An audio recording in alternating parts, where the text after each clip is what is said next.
بعضیا میترسه بیرون نمیشه. معمولا این وقت روز چون هوا خوبه اینجا میشینن بچه‌ها. ولی خب شاید الان ترجیح دادن بیرون نه.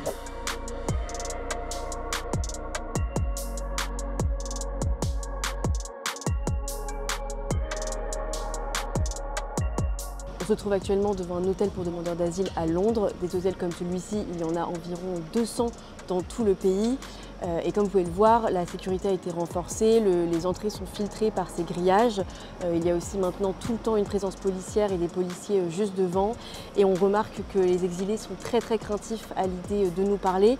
C'est d'ailleurs quelque chose qu'on a remarqué dans les autres hôtels qu'on a pu voir d'extérieur dans les environs de Londres. Et c'est pour ça qu'on a décidé d'aller voir certains demandeurs d'asile qui ont bien voulu nous parler, mais aussi des experts ou des habitants locaux de ces villes où il y a eu des manifestations parfois très tendues. لکه څنګه چې ما ویل یو شمېر داسې خلک شته چې هغه تبعیض لري، راځي د یوټیوبر په نوم باندې یا د یو مدني فعال په نوم باندې راځي د هوټلونو مخې ته درېږي، کمرې ورسره وي، ریکارډ کوي، جنجال جوړوي یا ډېرې ستوغې او سختې خبرې کوي هغه مهاجرو ته. ځینې وخت په ټولنیز ژوند کې چې کله ته بیرون ځې بلې هو داسې ډېر څه پېښ شوي دي چې سړی حس کوي چې دا د تبعیض د وجې نه دغه عمل له ما سره کېږي، که ته په ټرین سټیشن کې ځې، که ته په بس کې ځې. لکه څنګه پیل کې ما تاسو ته وویل چې مهاجرت انتخاب نه دی، دا یو مجبوریت دی چې شرایط دې داسې مجبوروي چې ته باید مهاجر شې.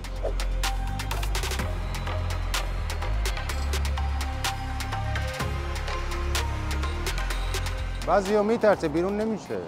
معمولا این وقت روز چون هوا خوبه اینجا میشینن بچه‌ها. ولی خب شاید الان ترجیح دادن بیرون نه. خب ترس میکنن دیگه از اینکه مشکلی درست بشه، از اینکه کسی بزندش یا اینکه یک چیزی بگه این یک واکنش نشان بده. بعضی وقتا از ساعت شب هم میان 12 شب، ولی خب جمعیت خیلی کمه از اصلا ابدا هیچ فکرش هم نمیکردم.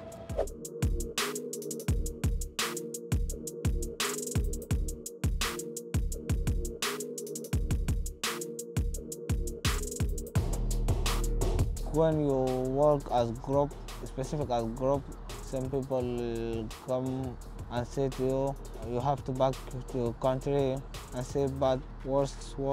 It makes me feel like they didn't accept me.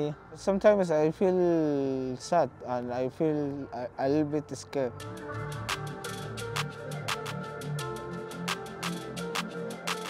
Some situations I expected, but sometimes I think when we come here, they protect us and they accept us, but I didn't see that.